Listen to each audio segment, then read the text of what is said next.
What's up mga G? Tuturuan ko kayo kung paano mag-install ng Windows 98 sa VirtualBox. So, let's go. I-click lang natin yung new sa taskbar and lagyan natin yung name, Windows 98. Make sure na yung version is also Windows 98. Finish. Lagyan natin sa memory is 128. Malaki na yan. And sa disk, lagyan natin is 4 GB. Diyan natin nilalagay yung Windows 98 natin. And i-review lang natin. Make sure na tama lahat. Finish. And punta tayo ngayon sa settings. Settings is lalagay natin yung floppy disk. Diyan natin nilalagay yung boot drive. Yan. Second edition. ISO, yung image, ISO image. Windows 98. Lagyan natin dyan. Finish. And lalagay ko na lang sa description yung saan pwede makuha or ma-download yun. So, let's go to start. And lalabas na VirtualBox. So, enter 1 lang sa CD-ROM. Pupunta tayo ngayon. Dito tayo sa drive A. So, sa drive na to, dito tayo mag-boot. Just Control R and F12 para pupunta tayo sa CD-ROM. Okay. Boot from CD-ROM. Pupunta tayo ng CD-ROM. So, just press 1. Enter 1. Dahil natin. So, nasa C drive na tayo ngayon. So, sa C drive, nandito tayo mag-setup ng Windows. So, just enter. Yes. Yan. Make sure na yung boot disk is naka-mount. So, naka-mount siya dapat. Yan. Just press 1 lang ulit para mag-restart and go.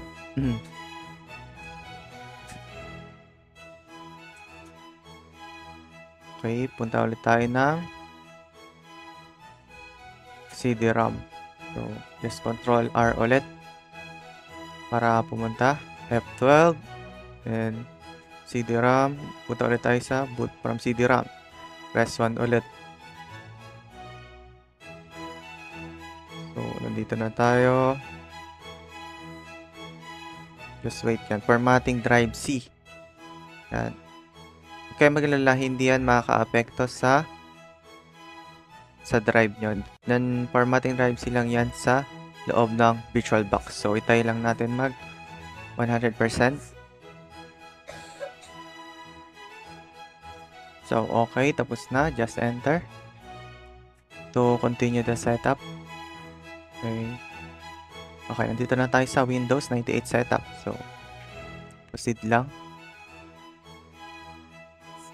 Proceed. Okay, next. Processing typical. Okay. Next. Next lang ulit. Windows name. Lagay lang natin Windows 98. And next lang ulit.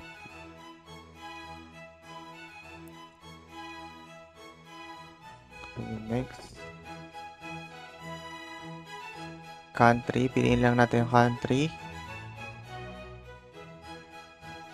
Pwede nyo kahit anong pwede ilagay nyo, Philippines or anything. Just next lang ulit. Copying the files. So, pinakopy na yung files from drive C. So, tapos na. Restart lang ulit para mag-apply changes. So, CD-ROM ulit. Just press 1.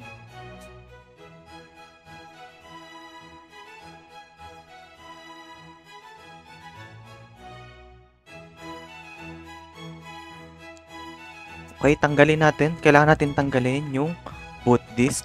Kasi pag hindi natin siya tinanggal, mauulit lang yung pagbuboot. Babalik lang ulit tayo sa drive A. So, kailangan natin tanggalin yan. Yan. Direct na tayo from drive C. So, boot. from CD-ROM ulit.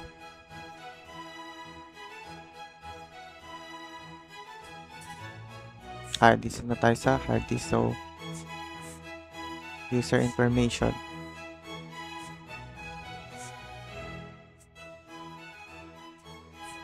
So, information, just fill up lang natin. And just next lang ulit.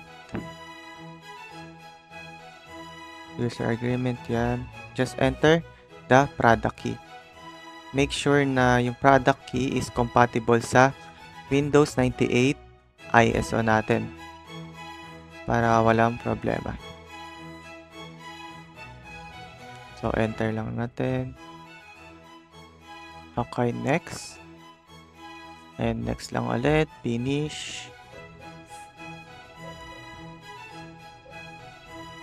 Okay, tapos na. Restart lang ulit natin.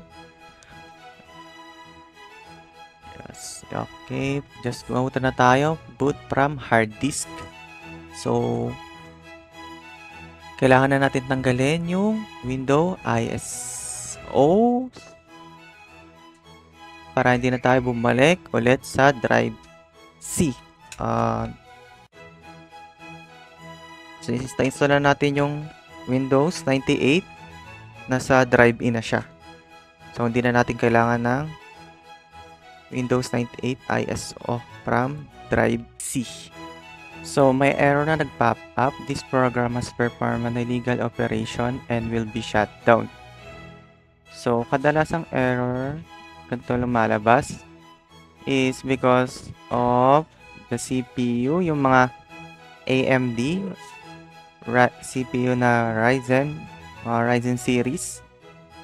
So, paano ba ito i-fix? So, kailangan natin siya i-restart and Shift F8. Kailangan natin i-hold yung Shift F8. Hold lang hanggang sa mapunta tayo sa safe mode. So, kailangan natin mapunta sa safe mode. Just Shift F8. Yan. Okay. Nasa safe mode na tayo. So, wait lang natin. Kailangan nyo na. Pag control, right control and R, i-press natin agad yung Shift F8 hanggang sa lumabas yung safe mode. So, okay. Just okay lang. Okay and apply. Okay. So, punta tayo sa computer.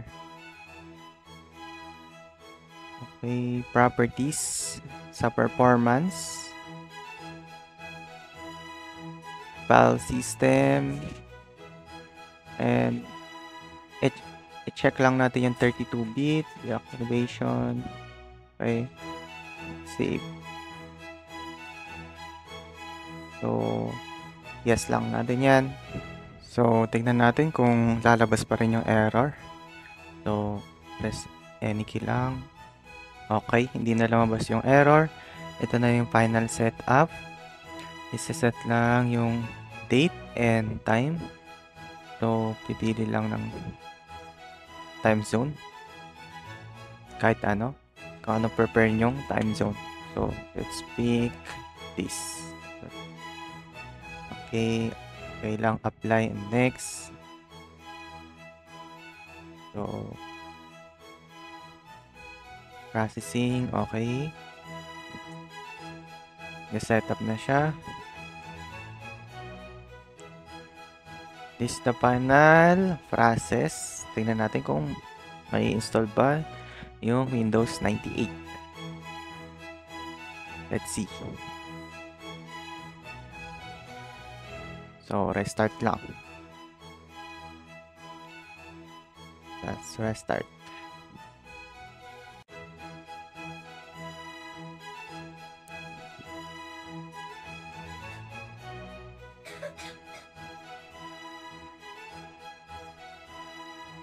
Okay.